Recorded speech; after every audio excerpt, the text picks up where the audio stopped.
Bye Chitale बंधू. ब्रेकनंतर बुलेटिनमध्ये पुन्हा एकदा स्वागत. एक मोठी बातमी. कल्याण डोंबिवलीमधल्या स्थानिक पातळीवरती विचार करून निर्णय घेतले जावे असे आदेश पक्षाने दिले असल्याची माहिती मनसेच्या नेत्यांनी दिली आहे. मनसेनं शिवसेनेला पाठिंबा दिला. मनसेचे नेते संदीप देशपांडे यांनी तातडीनं कोकण भवन गाठलं आणि तिथे मनसेच्या राजू पाटील यांच्यासोबत चर्चा केली आणि शिवसेना भाजपला पाठिंबा दिल्याचं अधिकृतपणे त्यांनी सांगितलंय.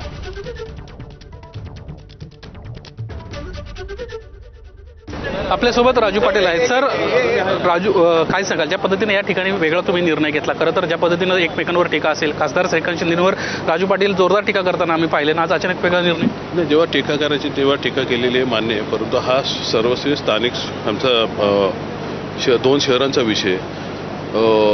BJP आणि शिवसेना यांची जरी युती असली तरी पण जी गणितं होती 50 BJP 53 शिवसेना शिंदेची, तर ही गणितं चालू असताना पण ज्या कुरघोड्या अंबरनाथला आम्हाला दिसल्या, त्यामुळे ही साथ आम्हाला KDMC ताणायची नव्हती. कुठेतरी एक बाजू स्टेबल असायला पाहिजे, स्थिर असायला पाहिजे. म्हणजे वारंवार याच्या निवडणुका होत असतात, प्रत्येक वेळेस पळवापळवी, या 100% 5 वर्ष या गोष्टींना आळा बसलेल्या आहे. या गोष्टीमुळे हा एक हेतू होता.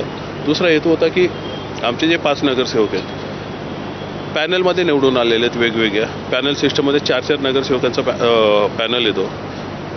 KDMCची आर्थिक परिस्थिती बघता कर्जात आहे ऑलरेडी, त्यामुळे तिथे विकास झाला नसता. एक त्यांच्या म्हणण्यानुसार की आपण सत्तेला चिकटलो तर आपल्याला काहीतरी निधी येईल, नगरविकास खात्यातनं निधी येईल. तर त्यामुळे असा सर्वांगीण विचार करून ज्या मतदारांनी ज्या लोकांनी मतदान केलेलं आहे, एका अपेक्षेने केलेलं आहे, त्यांची कामं होण्यासाठी हा दिलेला पक्ष पाठिंबा. नेतृत्वासोबत बोलणं झालं का? कारण पक्ष नेतृत्वानं या बाबतीत ऑलरेडी ह्या जेव्हा स्थानिक स्वराज्य संस्था जेव्हा डिक्लेअर झाल्या त्याच वेळेस आम्हाला अधिकार दिले होते की तिकीट वाटपापासून तुम्हाला जे काही निर्णय घ्यायचे ते तुम्ही घ्या, आणि त्या अनुषंगाने घेतलेलं आम्ही नेते. 2 भाऊ एकत्र आम्ही पाहिले होते. आता मात्र 2 भावांमधले एका भावाचे 2 नगरसेवक राज ठाकरे. नाही, त्याच्यात पण गैरसमज मी तुमचा दूर करतो की ते दोन्ही नगरसेवक, एक विनोद केणे, त्यांची मिसेस विनोद केणे आमचे विद्यार्थी सेनेचे अध्यक्ष आहेत, शहर अध्यक्ष आहेत, आणि राहुल कोटा आमचा विभाग अध्यक्ष आहे. सीट शेअरिंगमध्ये जेव्हा गोंधळ नको म्हणून काय आम्ही एकमेकाला जे सिम्बल आम्ही एक्सचेंज केले होते त्या अनुषंगाने ते केलेले आहेत, ते आमच्या सोबत आहेत. परंतु अशी काही वेळ आली तर त्यांना काही डिस्क्वालिफाय आम्ही होऊ देणार नाही. आम्ही त्यांना परंतु 2 जण त्या ठिकाणी जात आहेत, त्यामुळे अपात्रतेची कारवाई त्यांच्यावर नक्कीच. नाही, अपात्रतेची कारवाई नाही. 2 नगरसेवक त्यांचे ऑलरेडी कुठे आहेत आम्हाला माहीत नाही आहे. त्यामुळे आम्ही आमचे जे हक्काचे नगरसेवक आहेत त्यांना सेव्ह करून ठेवलेले आहेत, त्यांना काही पळवलेले नाही आहेत. तुम्ही या संदर्भात तुमच्या मित्रपक्षासोबत बोलला आहात का? कारण त्यांचे मशाली चिन्हावर निवडून येणारे आज मनसेसोबत जातात. नाही, खरं तर आमची निवडणूक झाल्यावर एक मीटिंग अपेक्षित होती, तशी काही झाली नाही.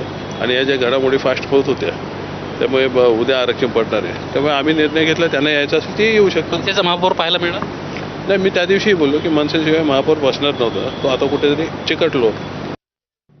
बघूयात पुढची बातमी. जिल्हा परिषद पंचायत समिती निवडणुकीमध्ये अर्ज दाखल